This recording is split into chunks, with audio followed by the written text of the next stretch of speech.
It's Wednesday. It's 8 o'clock. It's the TNG review show. Yeah! Whoop, whoop. Whoop, whoopie, whoop, whoop. Yeah, the music synced perfectly there, didn't it?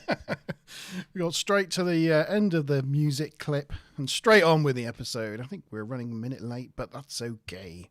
We're here. It's Wednesday night. It is 8 o'clock. It's the TNG review show with me, Monty Man, my co-host G-Star, and Mazza McBob. Good evening, all. Mazza. Hello. Hi. Hello. And and we've got in chat, we've got Mickey. Hiya, Mickey. We've got Joel tonight. Hello, Joel. My wrench smiler and Karen. We've got the whole crew just waiting on Stu Plum. There we go. Now in chat, G-Star says that he's going to be a pain in my backside this evening. A Royale pain. Why is that, Yeah, G? just like the pun. Yeah, I did. It took me a second, but I got there in the end. Because I've got seven fantastically awesome questions. So I'm going to be interrupting you constantly and asking Smiler to type for her life. Yeah. Yay. Seven. Seven. Yeah, and as I was saying to you guys off air, No, that's 8. it was hard for me to stop at 7. I said last week when we were talking about this episode, my God, that's going to have questions all over the place. And it just did. It just did. I could have easily done 13 or 14 questions. Yeah. So I hope people took lots of notes.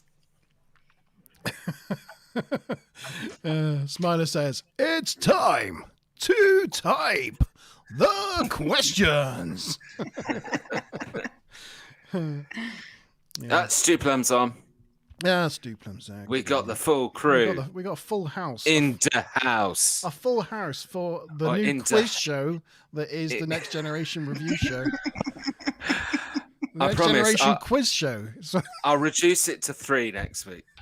G-Star is taking over the world one question at a time. One question at a time. Yeah. Usually we start by going through people's weeks, and I know through WhatsApp that you've had an event this week, Maz.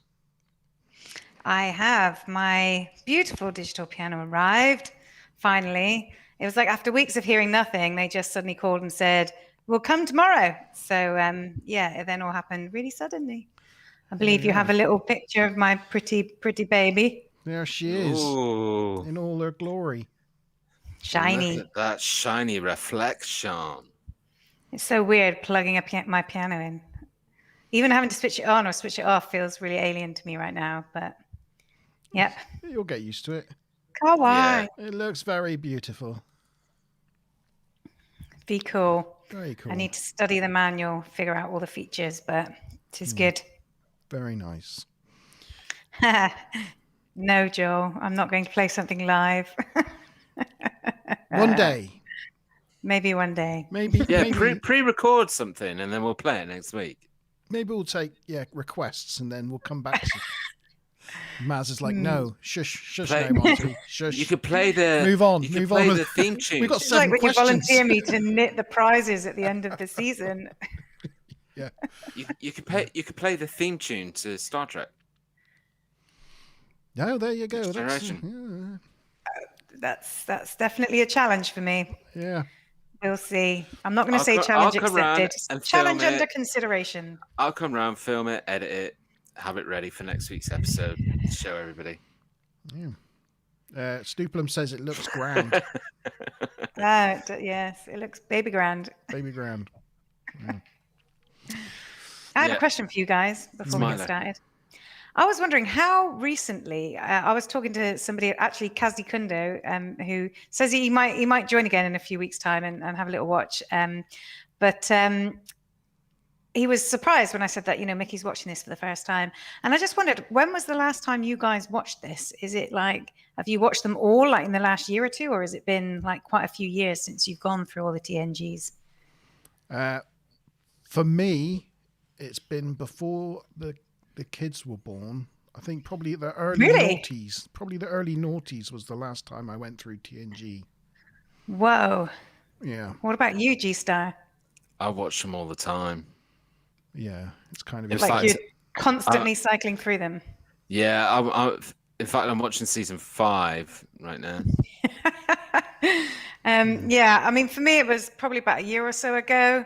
But definitely, I go into Netflix, and it's like each episode is at the end from when I last watched it. It's still sort of in the buffer, so it just starts it again. But yeah, so we've definitely watched it. But you watch it twice, don't you, Monty? So I guess that's once to sort of catch up and remember old times, and then another one to actually study it. That is the reason I watch it twice. Really, it's because I don't. It's too much for me to take in all at once because I like just sit down and enjoy it first, and then do the work bit afterwards. But yeah, I tend to have a pattern where I will watch TNG, then Deep Space Nine, then Voyager, and then I'll go back to TNG. Yeah, I do that every sort of 2 to 3 years. I'll sit down, go through them all in like a few months, and then I won't watch them for a couple of years. Then I'll go through them all again. Oh my gosh, I've only been through Deep Space Nine like. Is this making you feel like a slacker? In the past, like 20 years. Oh, not me. And you call yourself a Trekkie. Yeah. Wow. Well, we'll be going through Deep Space Nine eventually. We'll have to rename the show by then. The DS9 show. Yeah. OAP's commentary on the DS9 show. Yeah. Be like that. Oh yes, it was lovely. Oh dear. No, I can't lift my paddle. My score is 5. I remember. Oh, I'll get to the episode and I'll be like, I've forgotten it. It's gone. It was there a minute ago. Oh dear. Oh dear. I did know that that G watches them all the time. It's part of his sort of routine. Yeah. Okay. So this week's episode is look, I've not got their thing up now because I took the piano thing. Hang on. Oh, you said you were ready. Well, I was, and then I put the piano thing up, didn't I? So I've got to put the screen thing back up now. Yeah. Well, I think it's a bit of while you're sorting that out, it's a bit of a mixed bag in chat with people saying that they haven't seen it in years, and some people, saying that they watch them randomly now. I never heard of it until you guys mentioned it. No, that was Mickey. Yeah. So this week's episode, the Royale. It's my notes is 1,800 words, so not quite as big as last week's notes. If that means anything to anyone. But there we go. Right, we'll kick off then, because we got 7 questions to get through, and it's marathon question run, so might as well start. So teaser. I like this opening shot. Well, it wasn't this opening shot because this is after the intros run, but the opening shot of the Enterprise going overhead to some sort of suspense, sort of Star Trek music. I like those type of openings on a Star Trek episode because it feels all kind of eerie, you know. So that was good. Anyway, the Enterprise is entering orbit around the 8th planet of an unmapped solar system of Theta 116. They've diverted there because a Klingon vessel reported finding pieces of a strange spacecraft in the atmosphere of the planet. Geordi reports... Oh, Christ. Question time. Jeez, I read one sentence. Well, I told you. Tell you about interrupting, G. Sorry. Go on. Carry on. No. You go on. Okay. So, first Lieutenant Commander question for anybody who wants to be promoted from Ensign to Lieutenant Commander and get 25 TNG points. The planet the Enterprise arrives at is made up, according to Geordi LaForge, of nitrogen, methane, liquid neon, and the surface temperature is minus 291 degrees Celsius. But how fast can the winds get? A, 312 miles per hour. B, 312 kilometers per second, C, 312 meters per hour, or D, 312 meters per second. So just to go through those options again, it's A, 312 miles per hour, B, 312 kilometers per second, C, 312 meters per hour, or D, 312 meters per second. Good luck, everyone. Good luck. Yeah. Have fun. Smiler says it's like I wrote down a one. number, but not the metric, so I'm kind of lost anyway. We're already lost. Anyway. However, there were a number of errors with what you've just exactly well recited that Geordie said. Anybody know what any of those are? No? Well, I was questioning liquid neon, but... Well, the first problem is the temperature, right? So he said it was 709 minus 291 degrees Celsius, right? Well, the lowest temperature, absolute zero or 0 Kelvin, minus 273. Yeah. So you can't go down to minus 291. That's below absolute zero. Yeah. Wow. Plus of which the gases that he mentioned as part of the atmosphere at that colder temperature, they would liquefy anyway. So they wouldn't be in a gaseous state. I've actually got a list of the different freezing temperatures if you wish, but yeah, all of them. I mean, he said liquid neon, but yeah, the others would have been liquid too. Do you think it's like, when they say it's like, 20 degrees outside, but with the wind chill factor, it feels like 15? Did you think he just thought it was because it's so windy? Yeah, the wind chill makes like it absolute zero, but it makes it feel colder negative 20. Yeah, that's what it is.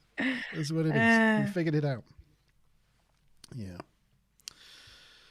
Anyway, Geordie goes on to report that the atmosphere is nasty and windy and made up of ammonium tornadoes, which does not sound good at all. He has, however, detected the debris in an elliptical orbit. And it ends the scene with him just looking at the screen going, nasty. Yeah, and he kind of goes like, just the thought of it really puts the chills down his back. It's a nice little sort of character touch. Yeah, at 290 odd degrees Celsius, I'm not surprised. Riker visits Picard in his ready room. He is puzzling over Fermat's last theorem. Picard marvels at the fact that in the 24th century, with all their advancements, they still cannot solve a problem set by a part-time French mathematician in the 17th century, working alone, without even a computer.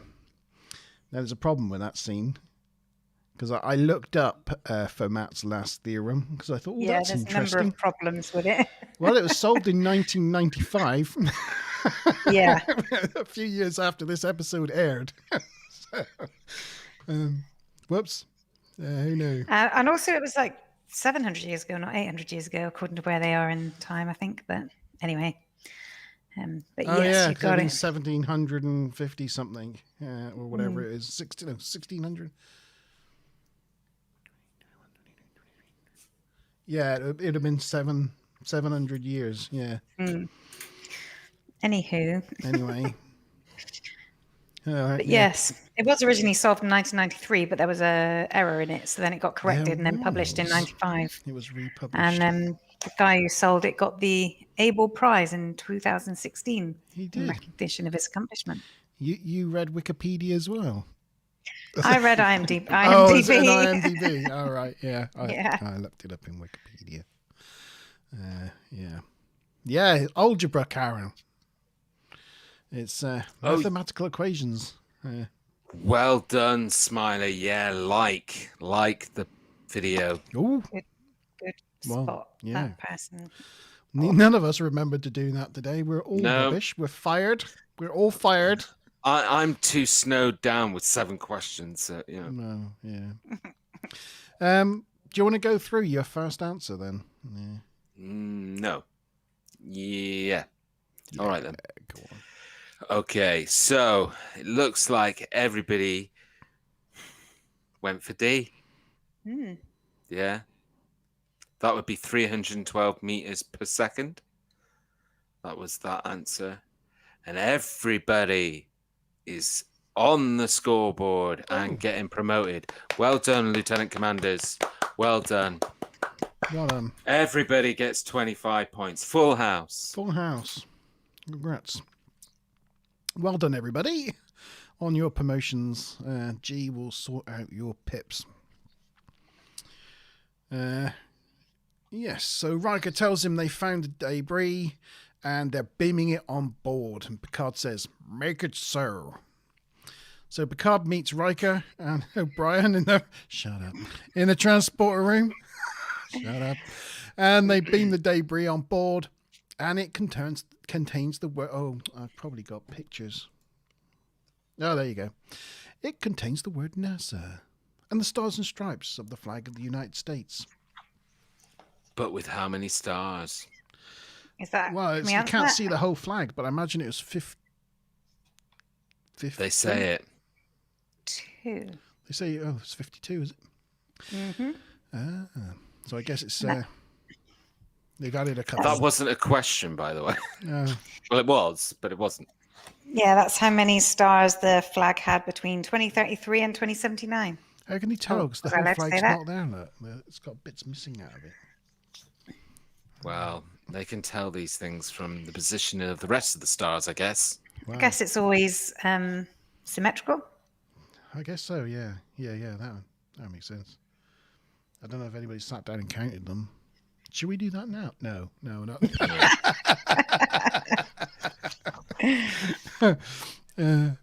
Yeah. I do know that's an old NASA sign. They don't use that NASA sign anymore. They now use the sort of blue circle with the... Funnily enough, it's the Star Trek arrow. Did you know that? With NASA written across it? You know the NASA sign? Yeah. It's got an arrow going over a circle with NASA written across it. And it was inspired by the Star Trek logo. Just with a more elongated arrow head. Joel's asserting his space knowledge dominance here. Oh, is he? Oh, that's good. Correct you. Oh, that NASA symbol is on Artemis. Right. Okay, yeah. And it's used for SpaceX now. Yeah. Oh, is it? I think I read that as well somewhere. Yeah. Cool. Well, I guess they just didn't know that in the early 90s when they were filming this. Well, I mean, that is NASA's trademark. They can bring it, make it, popular, or put it to bed, or bring it back whenever they want, can't they? So yeah. Yep. No, that's fine. There we go. So there it is. It's obviously something from United States of America. So that was the end of the teaser, and we're now into Act 1. I was waiting for a question. Yay. I was waiting for a question time. I was like, I don't know when they're coming. But okay. No, the next question time is when they go to the transporter room. Right. Okay. In the observation lounge, Data outlines that the debris was of terrestrial origin and from the mid-21st century. Picard finds that hard to believe because they found it way out deep in space. Troy asks how it was destroyed, and Data says their analysis determined that it was disintegrated by using modern weaponry, like a phaser or something like that. Wes then reports that they have found a structure on the planet, and Riker suggests going to have a look. So he takes Data and Worf on an away mission. Right? No? Oh, yeah. Question time. Sorry, I was talking to Joel. Okay. Oh, dear. Okay, so yeah, they decide to go on an away mission and all that. So they start heading to the transporter room, and when they get to the transporter room, Chief O'Brien says, "Give me a moment, gents." But why? Is it because A, extremely difficult atmosphere, B, extremely difficult axis frequency, or C, extremely difficult coordinates, or D, extremely difficult access point? So why is it going to take O'Brien a couple of moments, gents? Is it A, because of extremely difficult atmosphere, B, extremely difficult axis frequency, C, extremely difficult coordinates, or D, extremely difficult access point? Did you know? You know the 3 people beaming down? Apparently they're all left-handed. What, in real life or in the program? In real life, the actors, Jonathan Frakes, Michael Doran, really? and Brent Spiner. Lefties. All lefties, all sinister. There you go. Oh, have we got a thing? Yeah, that's them. That's them working it all out. I forgot to move the pictures on. So there you go. So they beam down. O'Brien beams them down, and they materialize on the planet, and they're in like a black void below all the storms going on above them. And they materialize in front of an old-fashioned revolving door. They proceed to go through the revolving door with caution, and on the other side, they find a casino. They enter the casino, and they get cut off from the Enterprise, who tries to hail them and beam them back, but without any success. They can't call the Enterprise, so the away team decide to go to the check-in desk. Here's probably a picture. Oh, there you go. That's them going through the old-fashioned revolving door.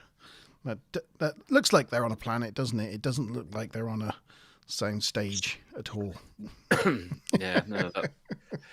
But I guess they can get away with it because they're suggesting that it's a stage or a area that these aliens have, Yeah. It kind of reminds me of the abstractedness of like 2001: A Space Odyssey, when the guys meet the aliens towards the end. The guy meets the aliens towards the end of that, and they put it in terms that they think he understands, and it was all kind of wrong. But yeah, anyway. So yes, the check-in clerk seems to have been expecting them and goes, the trio of foreign gentlemen. He welcomes them to Hotel Royale. A bellboy-looking guy then enters the desk and asks the clerk if a girl called Rita's called, and he seems agitated that she didn't call, and claims he's not afraid of Mickey D. I ain't afraid of Mickey D. I ain't afraid of him. To which the clerk tells him he's a fool. You're a fool. Yeah. The clerk gives the guys the room keys and some complimentary chips, and they ask him what he thinks this planet's called, and he's like, Earth? What do you call it? To which Worf replies, Theta 8. Which I thought was quite a funny little exchange. Data scans the guests and doesn't get any signs of life. There's the clerk that they talk to. Do you want to go through the answers, G? We got answers. Oh, did I not do them already? All right, okay. Sorry. So long ago since the last question. It's been an age. Why did Joel send you a butt emoji? I think it's a peach, isn't it? I know, isn't that supposed to mean butt? I don't know. Anyway, a bit like, an aubergine. Maybe he's calling me an ass. Else. I don't know. I was to say, no, I love him being Mr. Factoid. Keep it up. we love it. We love it. Yeah. Okay, so we've got Stu Plum, Lieutenant Commander Stu Plum with D. Lieutenant Commander Early with D. We've got Joel, Lieutenant Commander Joel with C. And we've got fast off the really quick, we had Lieutenant Commander Inder with D. Anybody who put D has got yourself another 25 TNG points. If you put C, unfortunately, you were wrong. Sorry, Mr. Factoid. Even if it was 2 C's, that just makes you doubly wrong. Oh, no. So, yeah, well done, Stu Plum and Mickey. And Lieutenant Karen. Commander Plum. Yeah. Sorry, yes. Lieutenant Commander Early. Plum. Killed him in the dining room with a candlestick. That's right, yeah. Mm. Okay. I think, in fact, we shouldn't call him Lieutenant Commander Early. We should call him Mickey E in honor of the Mickey D in this Yeah. Excellent. We ain't afraid of you, Mickey E. I won't read her. She's mine. I'm in love. You know? All of a sudden, Elvis is after Rita. Yeah. Uh-huh. Uh-huh. Data and Riker and Data speculating whether the people they see all around them are machines or projections. Data says, take this one, for example, gesturing towards an old-looking cowboy dude walking towards them. He doesn't exhibit any DNA structure whatsoever, to which the guy replies, you sound like my ex-wife. And he goes off to do some gambling, and Data follows him. Some business. Some business. I gotta go do my business. Yeah. On the Enterprise, having no luck getting a hold of the away team. Question time. Oh, gosh. Jesus Christ. Yeah, okay, sorry. So this is the first Commander question. Oh. So it's the chance for everybody to get your Commander picks and get 50 TNG points. So back on the Enterprise, as Monty said, and Picard is worried about the away team. Troy says if she could use one word to describe how Commander Riker, is feeling, what word would she use? Would it be A, entertained, B, intrigued, C, amused, or D, fascinated? So back on the Enterprise, and Picard is worried about the away team. Troy says if she could use one word to describe how Commander Riker is feeling, that word would be entertained, or intrigued, amused, or fascinated. It's probably a good job you stopped me about then, to be honest. Because I was I have it written down as well. I felt it in my question master bones. You felt it in your bones. Yeah. Yeah.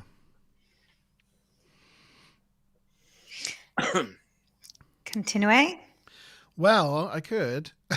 Well, yeah. On the Enterprise. Skip over. Yeah, they're having no luck getting hold of the away team, and Picard is frustrated that Riker didn't automatically return to the beam down point.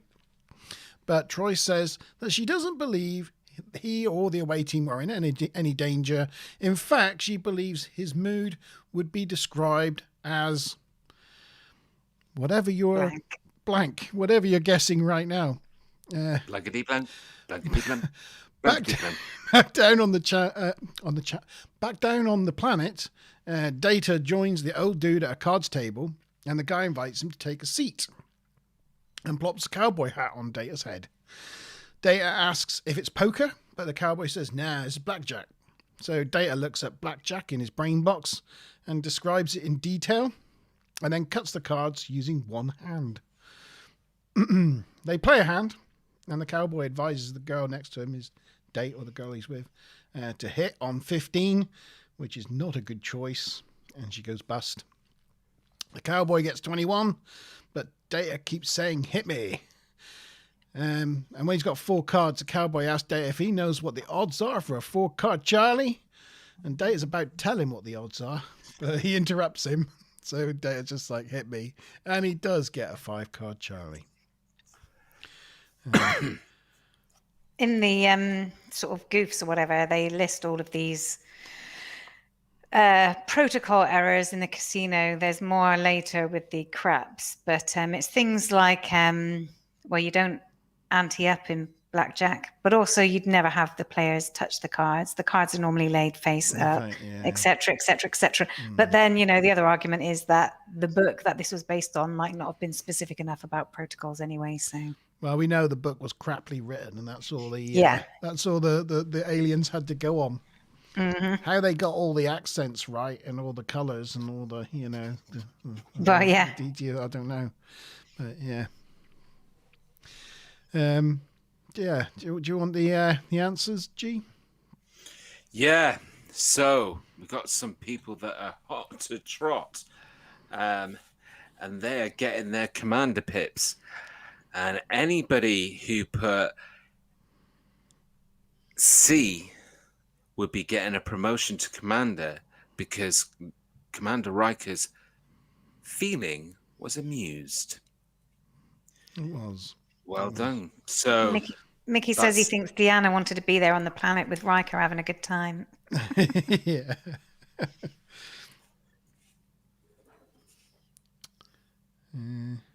So I'll just do scores on the doors right now. So we have... yeah, that's correct. So we have in third place, Stu Plum with 50 TNG points. Then we have Joel with 75, and rocking it both on 100 TNG points is Mickey and Karen. And the questions are going to go up the next level, and it is question time again, straight off. What? Yeah. I didn't even say anything this time. This is for... Well, I thought this is a good time to do it, so I'm not interrupting. Okay. Yeah, Right, well, so why not? This Don't is for even need to say senior. anything. Oh, dear. This next question is for senior commander promotion, and again, it is worth 50 TNG points. They're a senior commander? Yeah, senior commander. The guy behind the front desk. How many pips is that then? That's like 3.5. Like a semicircle. Yeah, like a half moon. Like a crescent moon. Why not? Can I get my question out, please? I'm sick of being interrupted. Oh, it's terrible, isn't it, when someone just keeps interrupting you when know. you go to talk. Oh. Anyway, dear. right. The guy behind the front desk. What is his title? A, hotel manager. B, senior concierge. C, assistant manager. Or D, senior desk clerk. The guy behind the front desk. What is his title? A, hotel manager. B, senior concierge. C, assistant manager. Or D, senior desk clerk. Oh.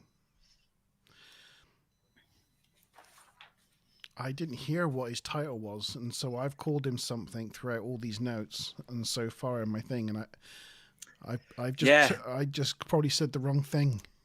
Well, this is where the questions are ramping up, you see, because they don't actually mention his title. It's just on the badge that he's wearing. Oh, is it? Mm. Oh, I didn't see that. I didn't notice that either. Concierge. Well, there you go. There you go. That is a good question. Your English degree. We might have to wait a little while for Karen to come back and answer. Why is that? She said she's got her phone on her. She's gone for a pee. She was watching it on her phone so she could still hear the questions when she goes for a pee. TMI. Yeah. She said it earlier in chat. She didn't even call it a bio break. No. It's fine. We'll just wait.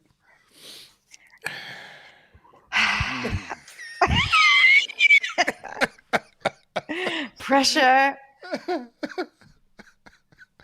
Oh dear. Where was I? That was funny. We were in the Data just got a 4-card Charlie, didn't he? Oh, yeah. And, all the way back then. The cowboy asked him if it was a card counter, but Data says the number of the cards stay the same. So what would be the point in counting them? Which left everybody at the table looking slightly stumped. Riker then decides they're going to leave. So the cowboy guy says he will look after Data's chips for him, but asks Data for his hat back because Data was going to leave with his hat. So he gives him his 10-gallon hat back. Back on the Enterprise, they still can't get hold of the way team. Geordi and Wes are stumped. They've been trying everything, but Geordi is going to run some more tests. The away team on the planet try leaving the casino, but the revolving doors just keep bringing them back inside. So they've got to go find another way out. Have we got an answer from... We do. Right. Do we? I haven't seen Karen. Oh, yeah. Hey. It's just come up. There we go. We got answers, G. We do have answers. And people are mixing them up now, which is nice to see. Oh, C. We've got 3 C's and 1 A. Senior Commander Early, Plum, and Tatham. Unfortunately, it was C. Karen. He was the assistant manager, and I think they have a picture of it.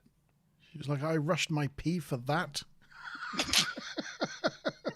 Oh, there's a date. I've been forgetting the hat. I've been forgetting the hats. I've been forgetting the pictures. There you go. There's Data looking smug after getting a 5-card trick. Or 5-card Charlie, sorry. Oh no. Points are all over the place. That's as far as we got. Yeah. So yeah, they've kept trying to leave, but I reckon they could have done that like when they leave the rotating door. They could have cut it a little better so that as they go out the door, they just automatically come back in, rather than it look They're like really just walking around the back side of the door and just walking back in again. It's like you could have just stopped halfway, but they could have, you know what I mean? They could have spliced that better, I think. But anyway, this is a very sort of low effects budget sort of episode, isn't it? Yeah, I mean, it looks like they've got a casino set, in the Paramount lot from an old Western or something. I know we've got a Western set of a casino. Let's do something with that. Yeah. Looks like. Yeah. So they look for another way out, yes. So they start asking around, but nobody wants to talk to them about it.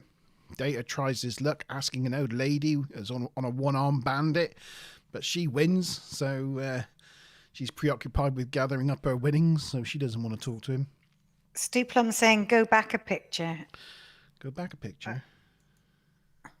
That one? Oh, I don't know. Maybe it was out of sync. I'm not sure.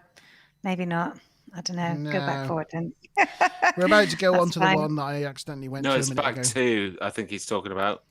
If you go back 2, there you go. And it says on his badge. Oh, right. Yeah, there it is. Yeah. Assistant manager.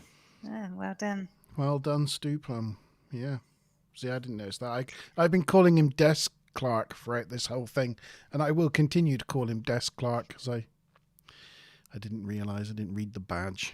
So, sorry about that. I'll try to remember to correct myself. Good spot. That is well spotted. Yeah. So Worf goes straight for the go through walls approach, but with no luck. I'm going to go through this wall. No, so he just Let me start blasting something with my phaser. Yeah, so he just whips his phaser out and starts phasering the wall, and that doesn't do any good either. There he is. To no avail. The wood is impervious to phaser fire. They are trapped, the well and truly trapped in a casino. That was the end of Act 2.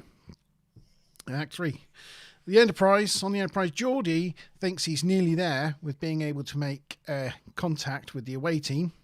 Troy reports that Riker's state has changed. There's no question around that, is it? He's now. No, I didn't think I would do it for the second one. Not twice, no. He's now feeling tense and trapped. Riker decides to try the desk clerk, the assistant manager again. And this time we see the bellhop getting a gun and getting warned by the assistant manager about not crossing Mickey D. Riker tells the manager they want to get out of here now. And he's like, well, the exits are clearly marked here and here. But Riker's still not pleased. He's like, that's not helping. So the clerk says he will need to take this up with the manager, not, he's the assistant manager. So Riker's like, yes, let's do that. I want to talk to the manager. But the clerk's like, the manager is busy. It's like, damn it. Foiled again. That's a good assistant manager. Yeah. Yeah. That's what you want all your assistant managers to be like. Manager's not here. Yeah. So you don't have to deal with them. Yes. The Enterprise then. On the Enterprise, the Enterprise then manages to get through. And Riker, I'm getting manager and managers mixed up now. And Riker apprises Picard of the situation. Data picks up DNA from within the structure. So Worf points out that they could use those turbo lifts over there. So they walk up to the lifts and they're kind of like, waving their arms about, trying to get the doors to open. Data realizes you push a button. And they trace the signal to a room within the hotel. And they enter the room and they find a long dead human male. Data reports he's been dead for 280 years. And they find a NASA spacesuit. Oh, there's the dead person. Yucky. Yeah, that's a pretty horrible looking dead person. And they find a NASA spacesuit hung up in the cupboard. And on the spacesuit it says it belongs to a Colonel S. Ritchie. Picard then comms in for an update, and Riker gives him an update and asks Picard to conduct an identity scan on the Colonel. Worf finds a book in the desk drawer belonging to the victim called the Hotel Royale. Question time. Ooh. So the next two questions are special guest questions. They're called Royale questions, and there's part 1 and part 2. As I promised, as we go through the rest of this episode, the questions are getting more challenging. And for this one, there is multiple choice, but only 2. So you've got a 50-50 chance of getting it right or wrong. So the first royal question is worth 50 TNG points as well. The book, Hotel Royale, is written by who? A, Todd Matthews, or B, Keith Mills? The book, Hotel Royale, is written by who? A, Todd Matthews, or B, Keith Mills? Smile is very happy with there being 2 options. That's the last multiple choice. Everything else is now, you need to know the answer. Being that this has got like a literary theme as an episode, towards the beginning when they found the piece of the wreckage, Picard said "curiouser and curiouser." Oh, I don't think we picked up on that earlier, did we? No, I didn't know. Does anybody know what that's a phrase that's used quite a few times in what Sherlock? book? Sherlock, isn't it? No, it's Alice in Wonderland. Oh, it's all right. Oh. Fair enough. But yes, and I mean, whether that was on purpose, but it might have been done as, part of that literary theme. Yeah. Mm. Yep, Smiler got that. Joel said Sherlock. That's confusing. Was that your answer, Joel?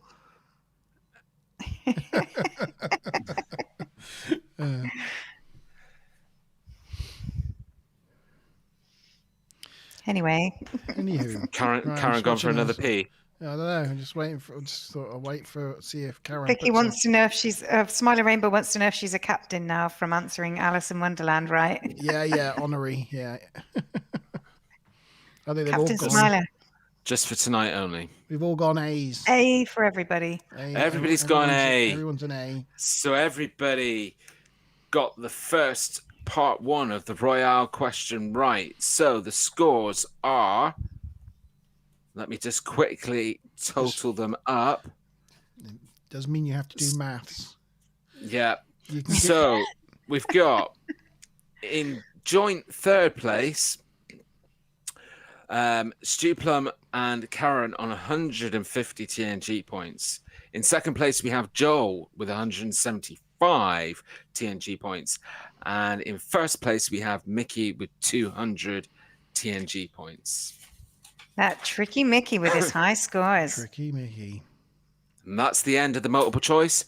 Royale Part 2 coming up soon. Oh.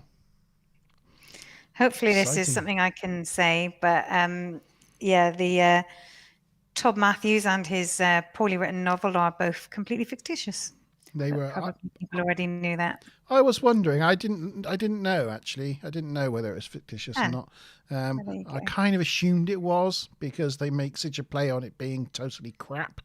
Yeah. I would have thought, if it was an actual book by an actual guy, he'd been like really gutted. Bit of an insult. Star Trek trashed on him heavily. They would have probably got told off By the way, the two options on that last question were Todd Matthews, which obviously was the correct answer, and then the second option was Keith Mills.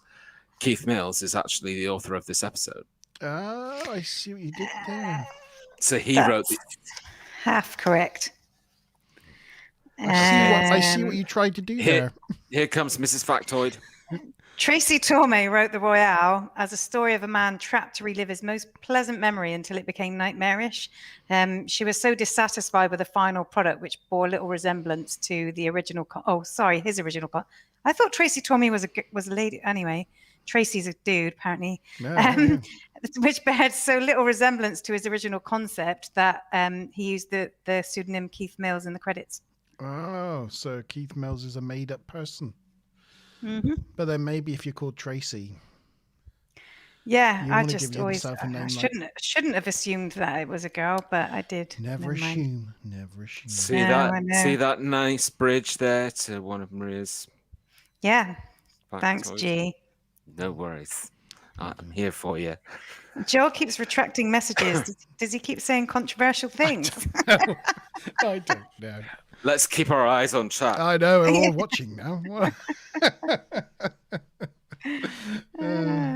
Be brave, Joel. Yes. Don't second guess yourself. Yes. Yeah, it's against the rules to retract. Yeah. I've got another picture. Yeah, there they go. They're reading the book. Another book. Yeah, they're reading the book. Where was I? Yes, Picard reports back that the dead guy was Colonel Stephen G. Ritchie, who commanded a ship called, can I say the name of the ship? I don't know how to pronounce this, the Charybdis? I think it's Charybdis. Charybdis. That was launched on 23rd of July 2037 in the third attempt for humans to leave the confines of our solar system. He was never heard from again. Riker tells Picard about the book that they found, and Data outlines the plot about it being about gambling addicts, a bellhop who was murdered by Mickey D, a thug, and a young woman and an old man working on murdering the woman's husband for the inheritance. Riker cuts him off to point out that it mirrors everything happening in the hotel around them. Dun, dun, dun, dun. Done at 4. It's not actually quite the end of No. Riker reads out the astronaut's diary, which they also found with the book. And it states that... Question time. Nothing. Doesn't state anything. It's empty. This is your second Royale question, guys. Still, again, we're 50 TNG points. It's all about the points this evening because it's quite close between the four of you. So, how long did Colonel Ritchie live at the Hotel Royale?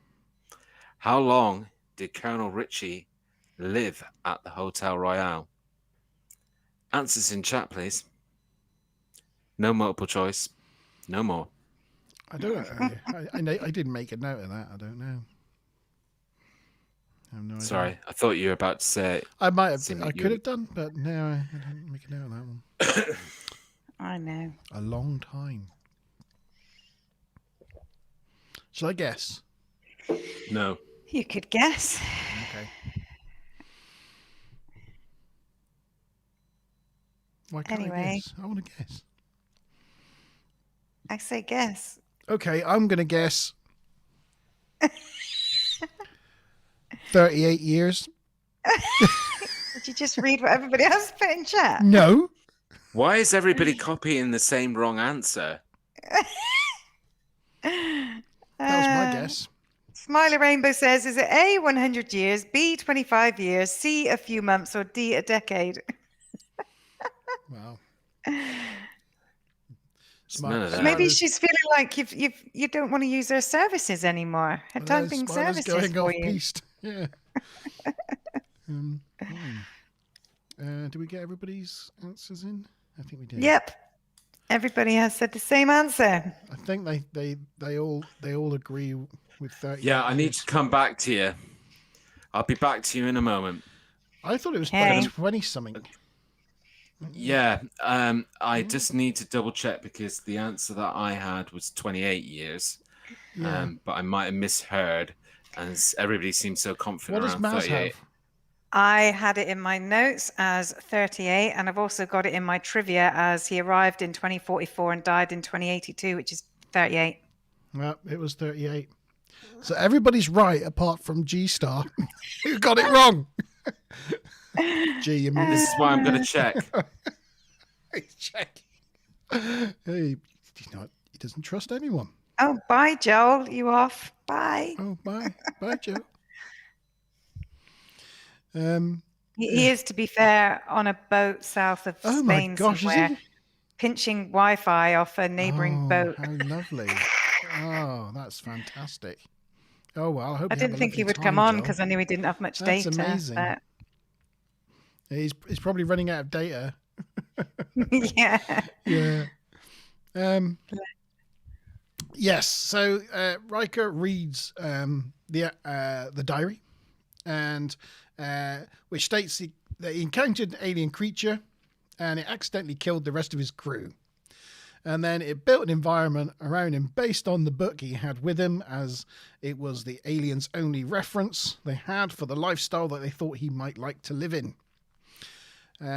He goes on to write that his life had become an endless torture, as the book was so badly written that it was full of simple characters, that he will welcome death when it comes. And Picard's like, well, that explains everything. Except for, why can you not get out? And that was the end of Act 3. And Act 4. Yes, have a lovely time in the south of Spain, Joel. In the observation lounge, Picard, Geordi, and Dr. Pulaski advising Riker of Geordi's latest plan of phasering through the force field surrounding the structure. They will survive for 12 seconds and then go into a cryogenic sleep, and then will be revived back on the ship. I have to say, I made a note on this that I watched this whole little scene through twice to see if I could actually understand what their plan was, and I didn't really understand it either time, so I'm not quite sure what it was. But anyway, I don't know why they go into a cryogenic sleep or need revive. I didn't get any of it.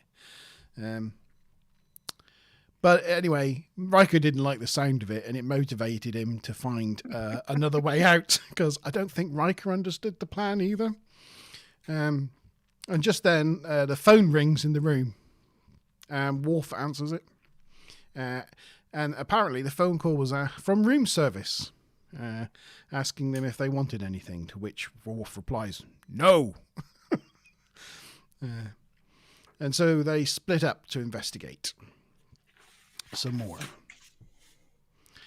On the Enterprise, Picard searches through the book, the Hotel Royale, with Troy, and they plan to look for a solution within the pages of the book. Data and Worf look around the casino, trying to blend in. Data asks the old cowboy guy a load of questions, like where he's from, and how did he get here, and can you take me out to your car? It's like kind of weird. The guy's like, no. The girl next to him says she's losing her shirt. And Data kind of looks at her and looks at her shirt. It's like, what? And she does go on to lose another round. Oh, I see. Mickey's saying because the atmosphere was so cold that it would freeze them. Oh, I see. That's why they go into a cryogenic sleep, because it was below absolute zero outside. It's that wind chill factor again. Well, I don't know if cryogenic sleep would quite cut it. They'd be like, yeah. Yeah. Okay. By the way, I did double check. Oh, did you? I just wanted to double check, because if it was like a scripting error and it was said wrong in the episode, but I hold my hand up. I got it wrong. I was doing this at 10 o'clock last night.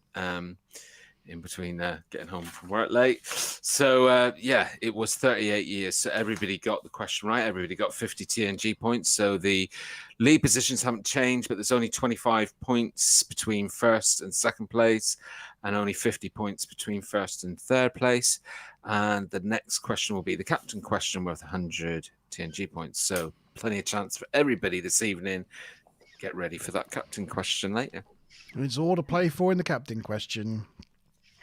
Before we get back into this story, when sort of Picard was looking at this book, it started. It was a dark and stormy night, which apparently was first used in a book in 1830 by Sir George Bulwer-Lytton. But it's been imitated and spoofed several times. Like people have, in a spoof way, when kind of writing humorously incompetent or like over dramatic writing, they will start with it was a dark and stormy night. And in fact, there's actually a university which holds an annual contest which encourages entrants to come up with equally incompetent opening sentences as that. But that's why when Picard said, "Oh, that's not a very promising start," it's because it's been, an opening sentence of such ridicule and spoof. Yeah, see, that's very good. Sort of like an in-writing joke. Yeah. Karen wants to know, G, if as you got it wrong, are you going to give them double points tonight? Well, no, because firstly, it wouldn't make any difference because it wouldn't change the positions to the lead, so it wouldn't benefit anybody because everybody got the question right. Plus, you're never wrong. Sometimes you just have alternative answers. Yeah. Well, I must have done, I don't know, somewhere in the region of 50 questions by now. Yeah, it's not bad. I've never got one wrong. 50 to 1. Till now. Okay. Where did I get to? What we did? They try no data. Oh gosh. Right, there we go. Riker comes into the room just as the clerk tells the bellboy that Rita called. Rita finally called. Bellboy must have been happy, but no, because apparently Rita was crying. The bellboy is not happy to hear this at all, and he's going to confront the gangster. Just then, a gangster-looking dude enters via the revolving door. He confronts the bellboy, and the clerk tells them to take it outside. They argue about Rita, whilst Picard listens in his ready room, and it looks like at the end he's going to be falling asleep from the boredom of the whole thing. And they go to take it outside, but Mickey D shoots the bellboy in the back, like a scoundrel that he is.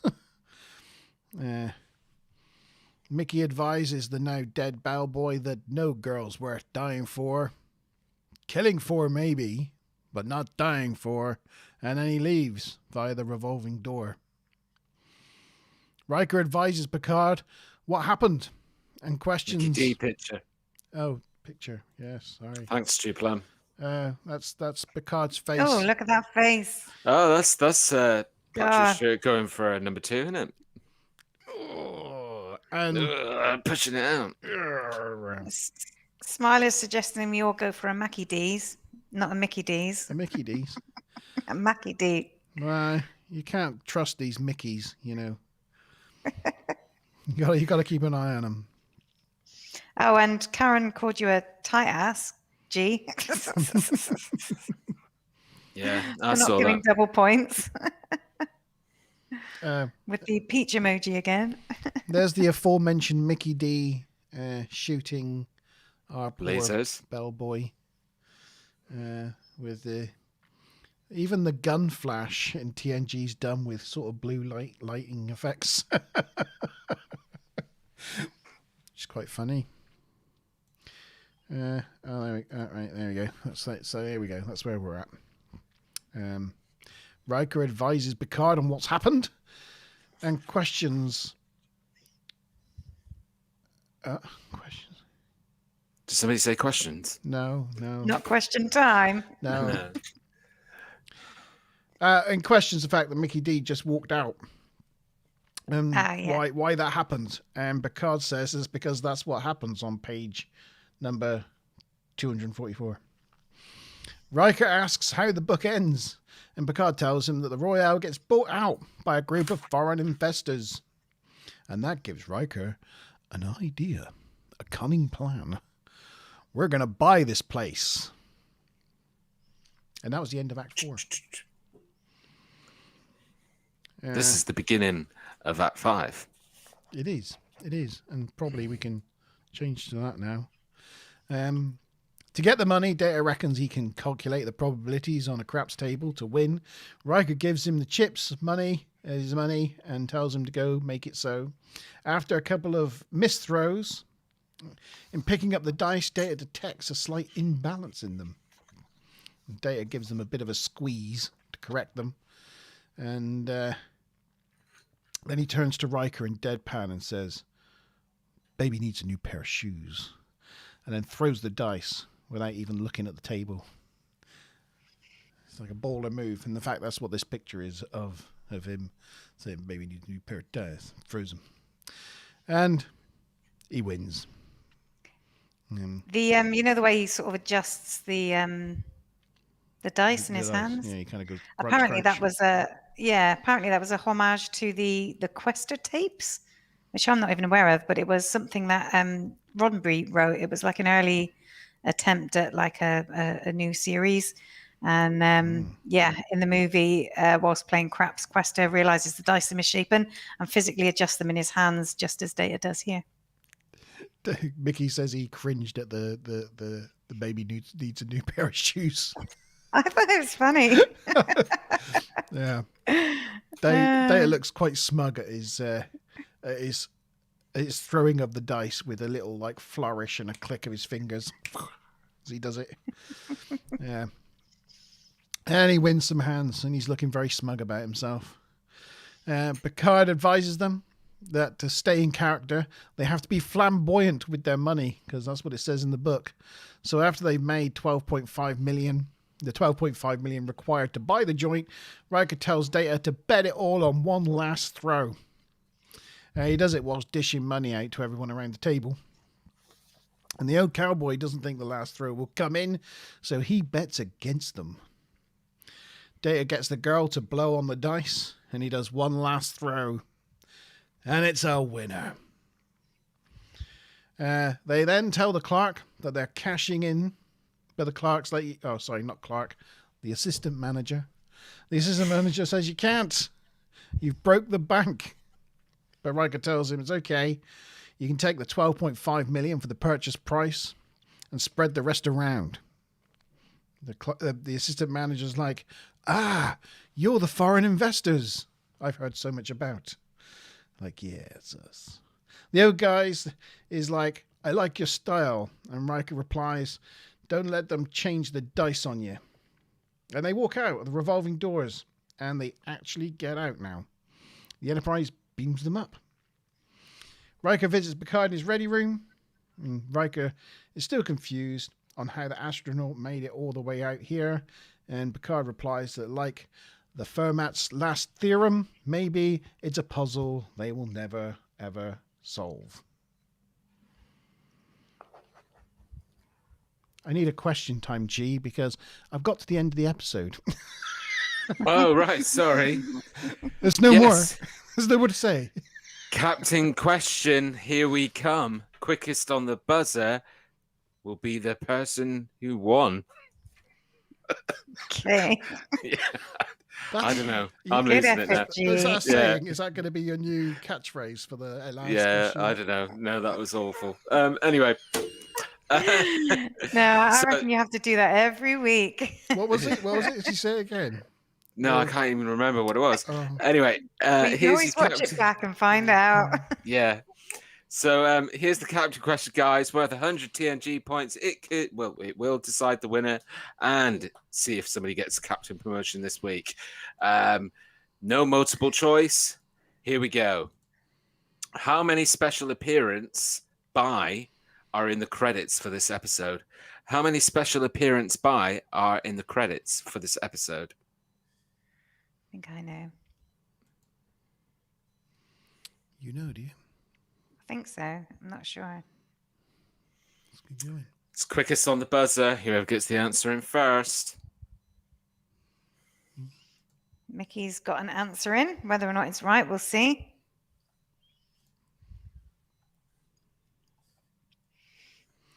Stu Plum skips this question. Go on, just put a number down. Stu Plum. Roll the dice, right? Roll the dice. I've got some trivias and stuff if you want me to fill any gap. Yeah, go ahead. Yeah. I've got some goofs really, but I didn't see some of them. Apparently, a camera crew can be seen in a mirror on one of the craps tables. I didn't actually notice it myself, but I was watching in a slight rush.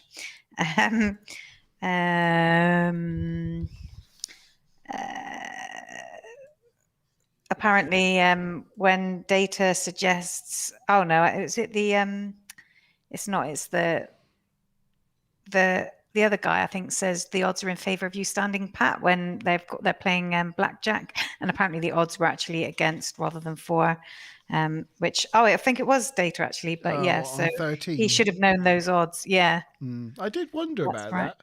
I was like, she should have probably stuck on 15, probably, but on 13, you never stick on 13, do you? Who sticks on 13? No. And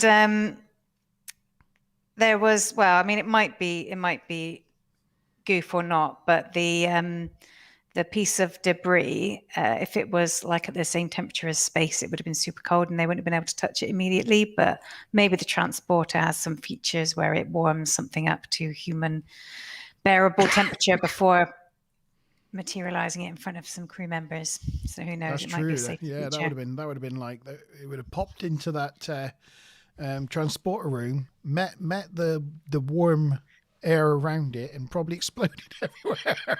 Yeah. Poof. And if they tried to touch it, it would have just ripped their skin off. Yeah, that's right. Yeah. So I think it's safe to say that nobody got the captain promotion again this evening.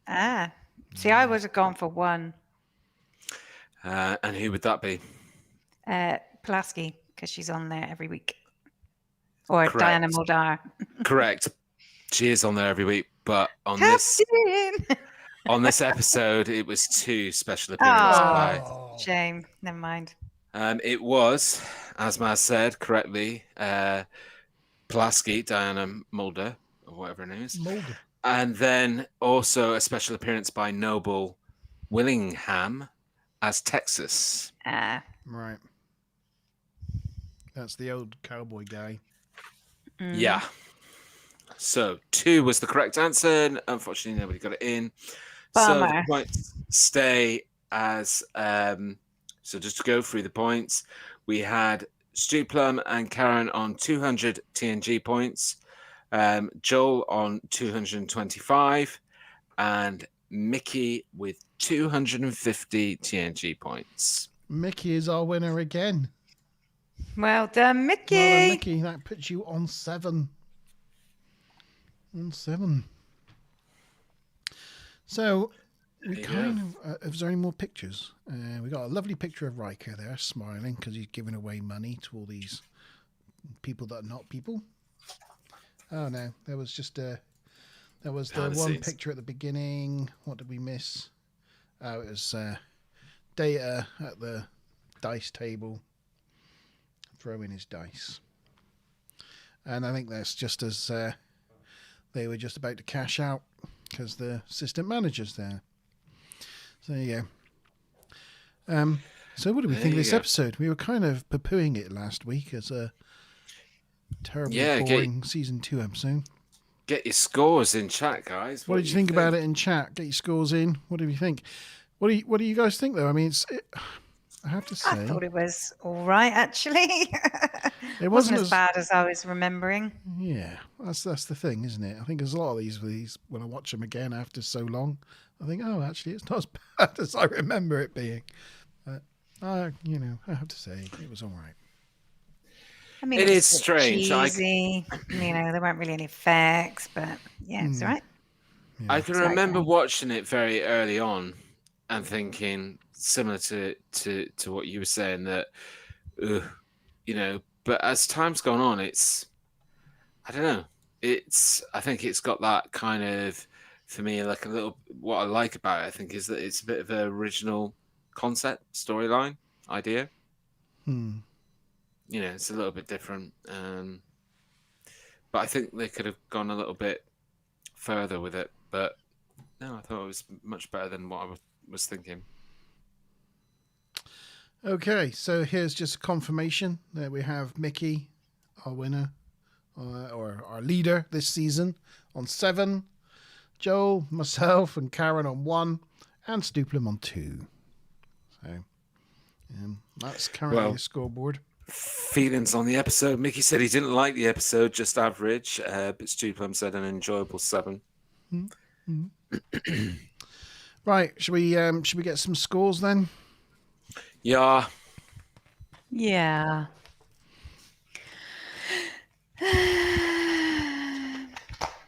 Hold on. Here we go. Oh, hold on. Yeah, hold on. Sorry. We can see. Okay. Oh. Well, we know what G's giving it. Because we can see it. Go. 7. It's a 5, 6, 7. Averaging 6. My gosh, G was the highest scorer this week. Doesn't often happen. I think I just got swept away with the love and the number of. I was like, oh, there's a question there. Oh, there's a question there. You're looking at it through a whole new lens. Yeah, there was you know, there was so many questions it could have done. How much did they pay for the hotel? 12.5 million. You know, there was just so many things. Yeah, Karen put it as a 5, so we've had a couple of 5s, and Stuplum had it as a 7. He enjoyed it too, and I think it's about right. Everybody scored between 5 and 7. Yeah, chat reflects what we thought. It was not terrible, but kind of average, and it's joined the joint 4th place on our season so far with. Where Silence Has Lease, Unnatural Selection, and the Dauphin. The Dauphin. The Dauphin.